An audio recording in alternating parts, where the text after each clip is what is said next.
श्रीकमलासहस्रनामस्तोत्रम् तामाह्वयामि सुभगां लक्ष्मीं त्रैलोक्यपूजितां ये ह्येहि देवी पद्माक्षी पद्माकरकृतालये आगच्छागच्छ वरदे पश्य मां स्वेन चक्षुषा आयाहि धर्मार्था काममोक्षमये शुभे एवं विधैः स्तुतिपदैः सत्यैः सत्यार्थसंस्तुता कनीयसी महाभागा चन्द्रेण परमात्मना निशाकरश्च सा देवी भ्रातरौ द्वौ पयोनिधेः उत्पन्नमात्रौ तावास्थां शिवकेशवसंश्रितौ सनत्कुमारस्तमृषिं समाभाष्य पुरातनम् प्रोक्तवानितिहासं तु लक्ष्म्याः स्तोत्रमनुत्तमम् अथेदृशान् महाघोरात् दारिद्र्यान्नरकात् कथम् मुक्तिर्भवति लोकेऽस्मिन् दारिद्र्यं याति भस्मताम् सनत्कुमार उवाच पूर्वं कृतयुगे ब्रह्मा भगवान् सर्वलोककृत् सृष्टिं नानाविधां कृत्वा पश्चाच्चिन्तामुपेयिवान् किमाहाराः प्रजास्त्वयिता सम्भविष्यन्ति भूतले तथैव चासां दारिद्र्यात् कथमुत्तरणं भवेत् दारिद्र्यान्मरणं श्रेयस्त्विति सञ्चिन्त्य चेतसि क्षीरोदस्योत्तरे कूले जगामकमलोद्भवः तत्र तीव्रं तपस्तप्त्वा कदाचित् परमेश्वरम् ददर्श पुण्डरीकाक्षं वासुदेवं जगद्गुरुं सर्वज्ञं सर्वशक्तीनां सर्वावासं सनातनं सर्वेश्वरं वासुदेवं विष्णुं लक्ष्मीपतिं प्रभुं सोमकोटिप्रतीकाशं क्षीरोदविमले जले अनन्तभोगशयनं विश्रान्तं श्रीनिकेतनं कोटिसूर्यप्रतीकाशं महायोगेश्वरेश्वरं योगनिद्रारतं श्रीशं सर्वावासं सुरेश्वरं जगदुत्पत्तिसंहारास्थितिकारणकारणम् लक्ष्म्यादिशक्तिकरणं जातमण्डलमण्डितम् आयुधैर्देहवद्भिश्चाचक्राद्यैः परिवारितम् दुर्निरीक्षं सुरैः सिद्धैर्महायोनिशतैरपि आधारं सर्वशक्तीनां परं तेजः सुदुस्सहम् प्रबुद्धं देवमीशानं दृष्ट्वा कमलसम्भवः शिरस्यञ्जलिमाथाय स्तोत्रं पूर्वमुवाचः मनोवाञ्छितसिद्धिं त्वं पूरयस्व महेश्वरा जितं ते पुण्डरीक्षा नमस्ते विश्वभावना नमस्तेस्तु ऋषिकेशा महापुरुष पूर्वजा सर्वेश्वर जयानन्दा सर्वावास परात्परा प्रसीद मम भक्तस्याच्छिन्धि सन्देहजं तमः एवं स्तुतः स भगवान् ब्रह्मणा व्यक्तजन्मना प्रसादाभिमुखः प्राह हरिर्विश्रान्तलोचनः श्रीभगवानुवाच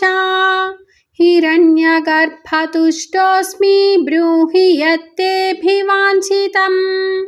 तद्वक्ष्यामि न सन्देहो भक्तोऽसि मम सुव्रता। केशवाद्वचनं श्रुत्वा करुणाविष्टचेतनः प्रत्युवाच महाबुद्धिर्भगवन्तं जनार्दनम्।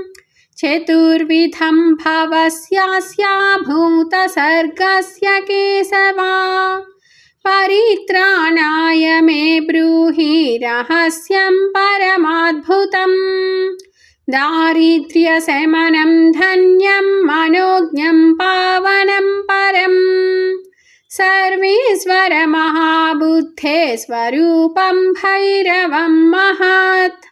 श्रियः सर्वातिशायिन्यास्तथा ज्ञानं च शाश्वतम्। नामानि चैव मुख्यानि यानि गौणानि चाच्युता तद्वक्त्रकमलोत्थानि श्रोतुमिच्छामि तत्त्वतः। इति तस्य वचः श्रुत्वा प्रतिवाक्यमुवाच सः। श्रीभगवानुवाच महाविभूतिसंयुक्ता षड्गुण्यवपुषः प्रभो भगवद्वासुदेवस्य नित्यं चैशानपायिनी। एकैव वर्तते भिन्ना ज्योत्स्नैव हिमदीथितेः सर्वशक्त्यात्मिका चैव विश्वं व्याप्य व्यवस्थिता।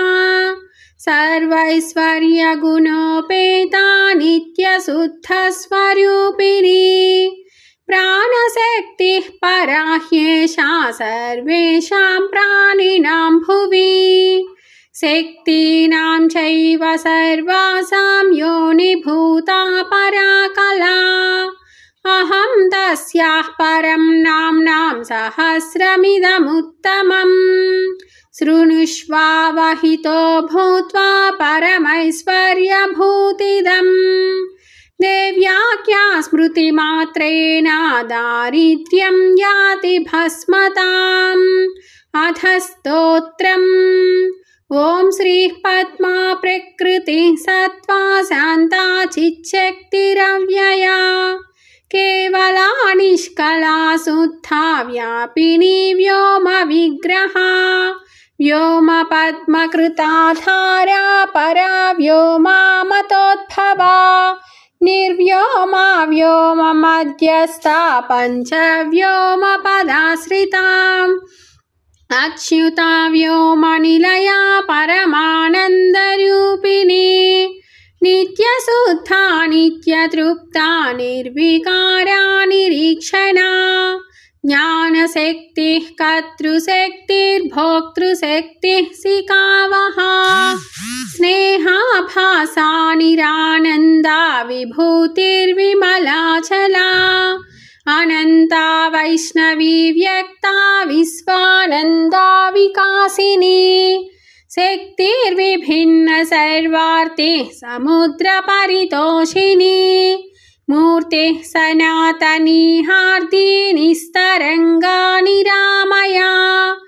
ज्ञानज्ञेया ज्ञानगम्या ज्ञानज्ञेयविकासिनी। स्वच्छन्दशक्तिर्हरणा निष्कम्पार्ची सुनिर्मलाः। स्वरूपा सर्वगापारा ब्रह्मिणी सुगुणोर्जिता।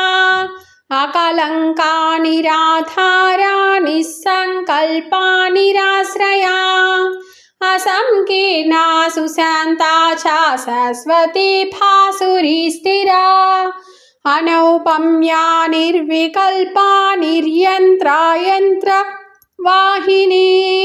अभेद्या वेदिनी भिन्ना भारती वैखरी खगा। अग्राह्या ग्राहिका गूढा गम्भीरा विश्वगोपिनी। अनिर्धेस्या प्रतिहता निर्बीजा पावनी परा। अप्रतर्क्या परिमिता भवभ्रान्तिविनाशिनी। एकाद्विरूपा त्रिविधा असंख्याता सुरेश्वरी। सुप्रतिष्ठा महाधात्री स्थितिर्वृद्धिर्ध्रुवा गतिः ईश्वरी महिमा रुद्धिः प्रमोदावुज्ज्वलोद्यमा अक्षया वर्धमाना च सुप्रकाशा विहङ्गमा नीरजा जननी नित्या जया रोचिष्मती शुभा तपोनुदा च ज्वाला च सुदीप्तिश्चांशुमालिनी अप्रमेया त्रिधा सूक्ष्मा परा निर्वाणदायिनी अवदाता सुशुद्धा च अमोघाख्या परम्परा संधानकी शुद्ध विद्या सर्वभूतमहेश्वरी लक्ष्मीस्तुष्टिर्महाधीरा शान्तिरापूरणेन वा अनुग्रहा शक्तिराद्या जगज्येष्ठा जगद्विधिः सत्या प्रह्वा क्रिया योग्या ह्यपर्णाह्लादिनी शिवा परा वसुमती देवी कान्ति शान्तिर्मतिर्कला कला कलङ्करहिता विशालोद्दीपनीरतिः सम्बोधिनी हारिणी च प्रभावा भवभूतिदा अमृतस्यन्दिनी जीवा जननी खण्डिका स्थिरा धूमा कलावती पूर्णा भासुरा सुमतीरसा शुद्धा ध्वनिः श्रुतिः सृष्टिर्विकृतिः कृष्टिरेव च प्रापणी प्राणदा प्रह्वा विश्वा पाण्डुरवासिनी अवनिर्वज्रनलिका चित्रा ब्रह्माण्डवासिनी अनन्तरूपानन्तात्मानन्तस्तानन्तसम्भवा महाशक्तिः प्राणशक्तिः प्राणदात्री रतिम्भरा महासमूहानिखिला इच्छाधारा सुकावहा प्रत्यक्षलक्ष्मीर्निष्कम्पा प्रहरोहा बुद्धिगोचरा नानादेहा महावर्ता बहुदेहविकासिनी सहस्राणि प्रधाना च न्यायवस्तुप्रकाशिका सर्वाभिलाषपूर्णेच्छा सर्वा सर्वार्थभाषिणी नानास्वरूपचित्तात्री सप्तपूर्वा पुरातना व्यक्ता व्यक्ता जीवकेशा सर्वेच्छा परिपूरिता संकल्पसिद्धा सांख्येया तत्त्वगर्भाधरा महा भूतरूपा चित्स्वरूपा त्रिगुणा गुणगर्विता प्रजापतिस्वरी रौद्री सर्वाधारा सुकावहा कल्याणवाहिका कल्या कलिकल्मषनाशिनी निरूपोद्भिन्नसन्ताना सुयन्त्रा त्रिगुणालया महामाया योगमाया महायोगेश्वरी प्रिया महास्त्री विमला कीर्तिर्जया लक्ष्मीर्निरञ्जना प्रकृतिर्भगवान् माया शक्तिर्निद्राय संस्करी चिन्ता बुद्धिर्यशः प्रज्ञा शान्तिरा प्रीतिवर्धिनी प्रद्युम्न माता साध्वी च सुखसौभाग्यसिद्धिदा काष्ठानिष्ठा प्रतिष्ठा च ज्येष्ठा श्रेष्ठा जयावहा सर्वातिशायिनी प्रीतिर्विश्वशक्तिर्महाबला वरिष्ठा विजया वीरा जयन्ती विजयप्रदा हृद्गृहा गोपिनी गुह्या गणगन्धर्वसेविता योगीश्वरी योगमाया योगिनी योगसिद्धिदा महायोगेश्वरवृता योगा योगेश्वरप्रिया ब्रह्मेन्द्ररुद्रनमिता सुरासुरवरप्रदा त्रिवर्त्मगा त्रिलोकस्था त्रिविक्रमपदोद्भवा सुतारा तारिणी तारा दुर्गा संतारिणी परा सुतारिणी तारयन्ति भूरि तारेश्वरप्रभा गुह्यविद्या यज्ञविद्या महाविद्या सुशोभिता अध्यात्मविद्या विज्ञेसी पद्मस्था परमेष्टिनी आन्वीक्षिकी त्रयी वार्ता दण्डनीतिर्नयात्मिका गौरी वागीश्वरी गोप्त्री गायत्री कमलोद्भवा विश्वम्भरा विश्वरूपा विश्वमाता वसुप्रदा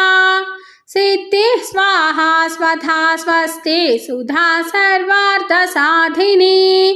इच्छा सृष्टिर्द्युतिर्भूतिः कीर्तिः श्रद्धा दयामतिः श्रुतिर्मेधा धृतिः श्रीर्विद्या विबुधवन्दिता अनसूया गृणानीतिर्निधृतिः कामधुक्करा प्रतिज्ञा सन्ततिर्भूतिर्ध्यौ प्रज्ञा विश्वमानिनी स्मृतिर्वाग्विश्वजननी पश्यन्ति मध्यमा समा संध्या मेधा प्रभा भीमा सर्वाकारा सरस्वती कांक्षा माया महामाया मोहिनी माधवप्रिया सौम्या भोगा महाभोगा भोगिनी भोगदायिनी सुधौतकनकप्रज्ञा सुवर्णकमलासना हिरण्यगर्भसुस्रोणी हारिणी रमणीरमा चन्द्रा हिरण्मयी ज्योत्स्ना रम्या शोभा सुभावहा त्रैलोक्यमण्डना नारी नरेश्वरवरार्चिता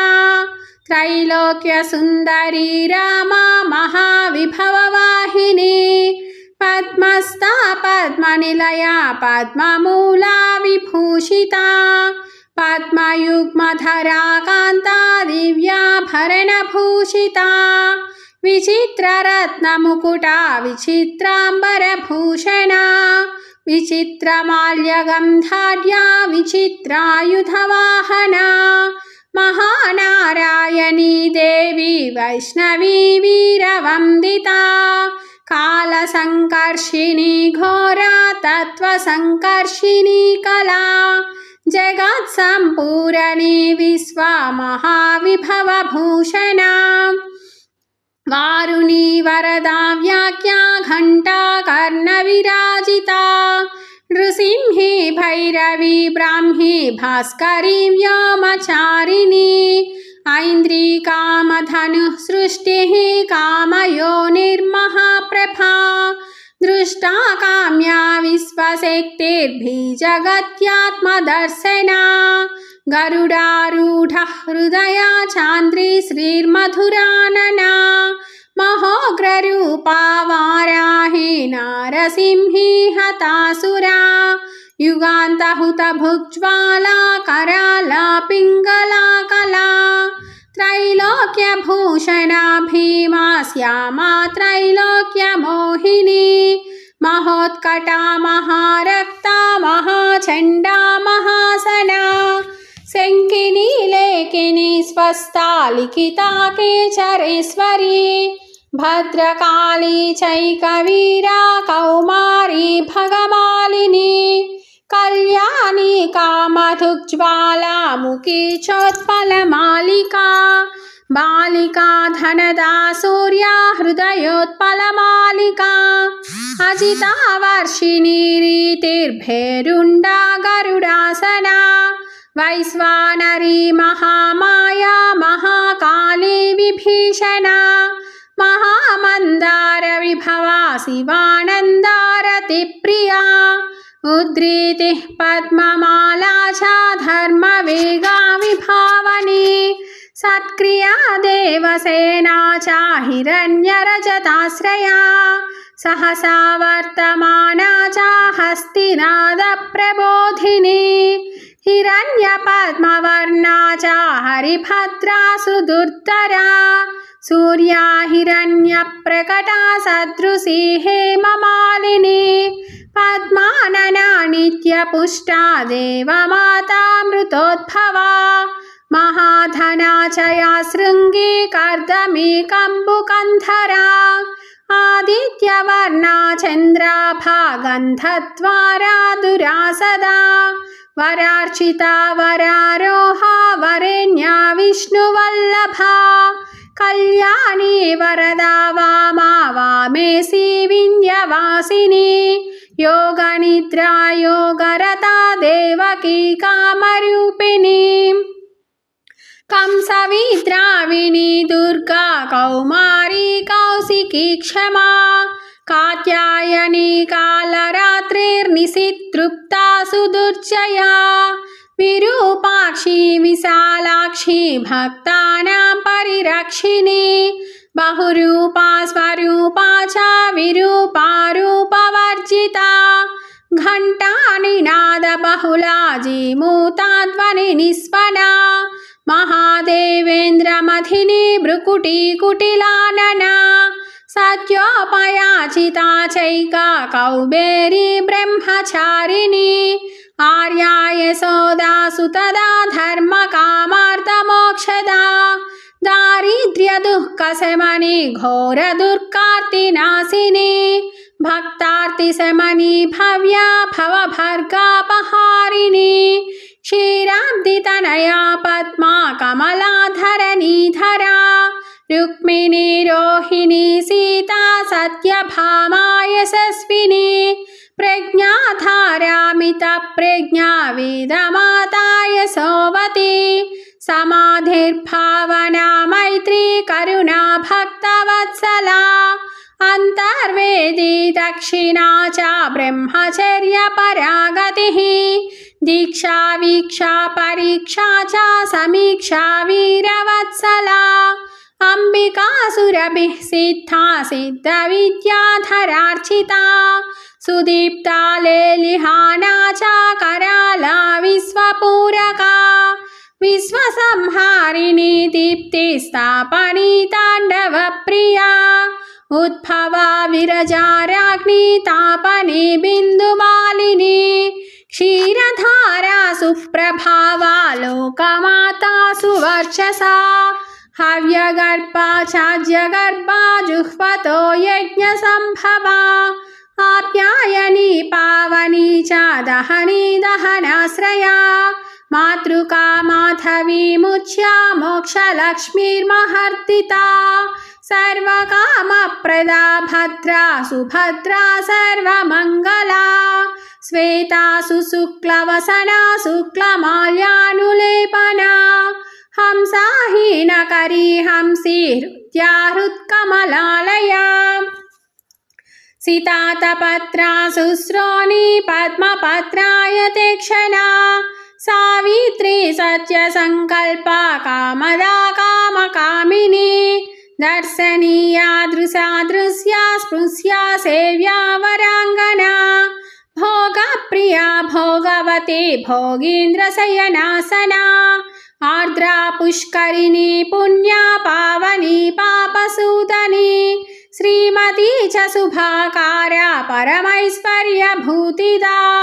अचिन्त्यानन्तविभवा भवभावविभाविनी निःश्रेणी सर्वदेहस्था सर्वभूतनमस्कृता बला बलादिका देवी गौतमी गोकुलालया तोषिणी पूर्णचन्द्राभायी कानन्दासितानना उद्याननगरद्वारा हर्म्योपवनवासिनी कूष्माण्डी दारुणा चण्डा किराती नन्दनालया कालायना कालगम्या भयदा भयनाशिनी सौदामिनी मेघरवा दैत्यदानवमर्दिनी जगन्माता भयकरी भूतधात्री सुदुर्लभा काश्यपी सुभदाना च वनमाला सुभावरा धन्या धन्येश्वरी धन्या रत्नदा वसुवर्धिनी गान्धर्वी रेवती गंगा शकुनी विमलासना इडा शान्तिकरी चैव तामसी कमलालया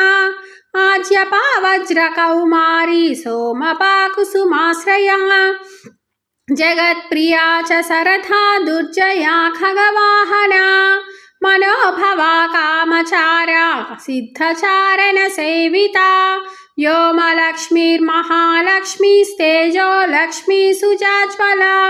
रसलक्ष्मी जगज्योनिर्गन्धलक्ष्मीर्वनाश्रया श्रवणा श्रावणी नेत्री रसना प्राणचारिणी विरिञ्चि माता विभवा वरवारिजवाहना वीर्या वीरेश्वरी वन्द्या विशोकावसुवर्धिनी अनाहता कुण्डलिनी नलिनी वसवासिनी गान्धारिणीन्द्रनमिता सुरेन्द्रनमिता सती सर्वमङ्गल्यमाङ्गल्या सर्वकामसमृद्धिदा सर्वानन्दा महानन्दा सत्कीर्ति सिद्धसेविता सिनीवाली कुहूराका अमाचानुमतिर्युतिः अरुन्धती वसुमती भार्गवी वास्तुदेवता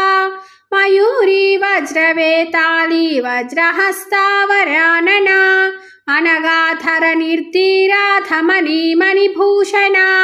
राजश्रीरूपसहिता ब्रह्मश्री ब्रह्मवन्दिता जयश्री जयदाज्ञेया सर्गश्री सर्गतिः सतां सुपुष्पा पुष्पनिलया फलश्रीर्निष्कलप्रिया धनुर्लक्ष्मीस्त्वमिलिता परक्रोधनिवारिणी कद्रूर्धनायुः कपिला सुरसासुरमोहिनी महाश्वेता महानीला महामूर्तिर्विशापः सुप्रभाज्वालिनी दीप्ता सृप्तिर्व्याप्तिः प्रभाकरी तेजोवती पद्मबोधा मदले कारुणावती रत्नावली भूता शतधामा शतापः त्रिगुणा घोषिणी रक्ष्या नर्तिनी घोषवर्जिता साध्यादितीर्थितीर्देवी मृगवाहा मृगाङ्कगा चित्रनीलोत्पलगता वृषरत्नकराश्रया हिरण्यरजतद्वन्द्वा शङ्खभद्रासनस्थिता गोमूत्रगोमयक्षीरा दधि सर्पिर्जलाश्रया मरीचिश्चिरवसना पूर्णचन्द्रार्कविष्टरा सुसूक्ष्मा निर्धृतिः स्थूला निवृत्ता रातिरेव च मरीचिज्वालिनी धूम्रा हव्यवाहा हिरण्यदा दायिनी कालिनी सिद्धि शोषिनी सम्प्रबोधिनी भास्वरा संहतिस्तीक्षा प्रचण्डज्वलनोज्ज्वला साङ्गा प्रचण्डा दीप्ता च वैद्युतिः सुमहाद्युतिः कपिला नीलरक्ता च सुषुम्ना विस्फुलिङ्गिनी अर्चिष्मती रिपुहरा दीर्घा धूमावलीजरा सम्पूर्णमण्डला पूषा स्रंसिनी सुमनोहरा जया पुष्टिकरी छाया मानसा हृदयोज्ज्वला सुवर्णकरणी श्रेष्ठामृतसञ्जीवनीरने विशल्यकरणी शुभ्रा सन्धिनी परमौषधिः ब्रह्मिष्ठा ब्रह्मसहिता ऐन्दवी रत्नसम्भवा विद्युत्प्रभा बिन्दुमती त्रिस्वभावगुणाम्बिका नित्योदिता नित्यदृष्टा नित्यकामकरीषिणी पद्माङ्का वज्रचिह्ना च वक्रदण्डविभासिनी विदेहपूजिता कन्या माया विजयवाहिनी मानिनी मङ्गला मान्या मानिनी मानदायिनी विश्वेश्वरी गणवती मण्डला मण्डलेश्वरी हरिप्रिया भौमसुता मनोज्ञा मतिदायिनी प्रत्यङ्गिरा सोमगुप्ता मनोभिज्ञा वदन्मतिः यशोधरा रत्नमाला कृष्णा त्रैलोक्यबन्धिनी अमृताधारिणी हर्षा विनता वल्लकी सची सङ्कल्पा भामिनी मिश्रा कान्दम्बर्यमृता प्रभा आगता निर्गता वज्रा सुहिता सहिताक्षता सर्वार्धसाधनकरी धातुर्धारणि कामला करुणाधार सम्भूता कमलाक्षी शशिप्रिया सौम्यरूपा महादीप्ता महाज्वाला विकासिनी माला काञ्चनमाला च सद्वज्रा कनकप्रभा प्रक्रिया परमायोक्त्री क्षोभिका च सुकोदया विजृम्भणा च वज्राख्या शृङ्खला कमलेक्षणा जयङ्करी मधुमती हरिता शशिनी शिवा मूलप्रकृतिरीशानी योगमाता मनोजवा धर्मोदया भानुमती सर्वा भासा सुखावहा धुरन्धरा च बाला च धर्मसेव्या तथागता सुकुमारा सौम्यमुखी सौम्यसम्बोधनोत्तमा सुमुखी सर्वतो भद्रा गुह्यशक्तिर्गुहालया हलायुधा च कावीरा सर्वसहस्रसुधारिणी व्योमशक्तिर्महादेहा व्योमगा मधुमन्मयी गङ्गावितस्ता यमुना चन्द्रभागा सरस्वती तिलोत्तमोर्वशी रम्भा स्वामिनी सुरसुन्दरी बाणप्रहरणा बाला बिम्बोष्ठी चारुहासिनी ककुद्भिनी चारुपृष्ठा दृष्टा दृष्टफलप्रदा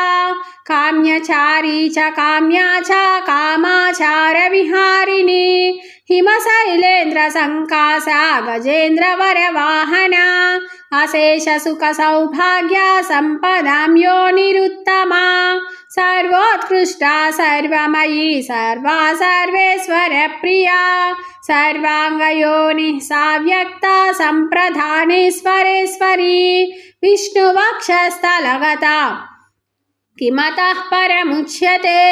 परा निर्महिमा देवी हिरवक्षस्थलाश्रया सा देवी पापहन्त्री च सान्निध्यं कुरुतान्मम इति नाम्ना सहस्रं तु लक्ष्म्याः प्रोक्तं सुभावहं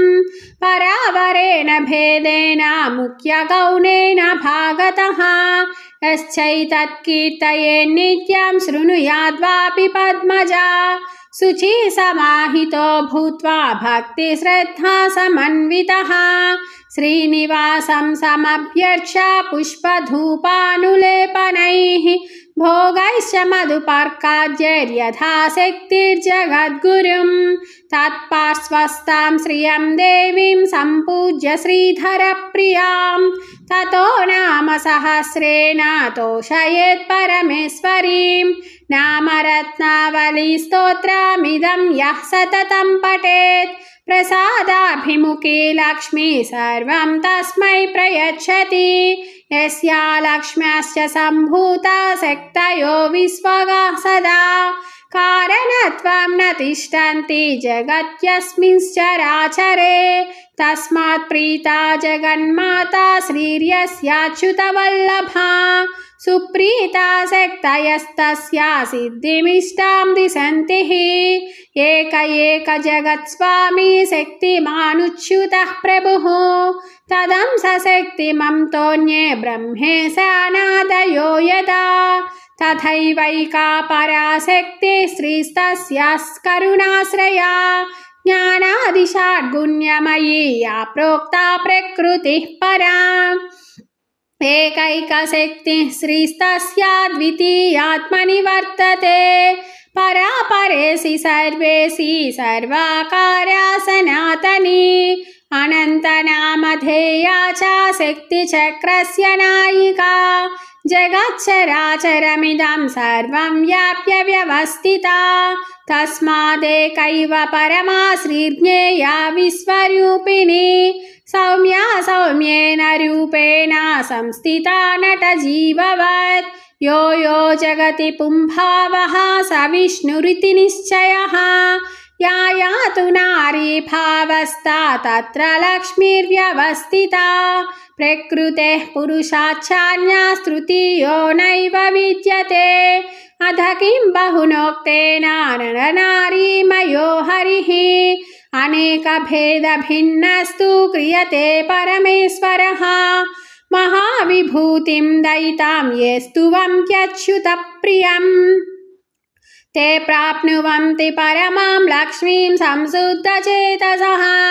पद्मयोनिरिदं प्राप्य पठन् स्तोत्रमिदं क्रमात् दिव्यमष्टगुणैश्वर्यं तत्प्रसादात् च लब्धवान् सकामानां च फलदाम् अकामानां च मोक्षदाम् पुस्तकाख्यां भयत्रात्रीं सितवस्त्रां त्रिलोचनां महापद्मनिषन्नां तां लक्ष्मीमजरतां नमः करयुगलगृहीतं पूर्णकुम्भं दधाना क्वचिदमलगतस्था शङ्खपद्माक्षपाणिः क्वचिदपि दैदाङ्गेशामरव्यग्रहस्था क्वचिदपि शृणिपाशं बिभ्रति हेमकान्तेः इति पद्मपुराणे काश्मीरवर्णने हिरण्यगर्भहृदये सर्वकामप्रदायकं पुरुषोत्तमप्रोक्तं श्रीलक्ष्मीसहस्रनामस्तोत्रं सम्पूर्णम्।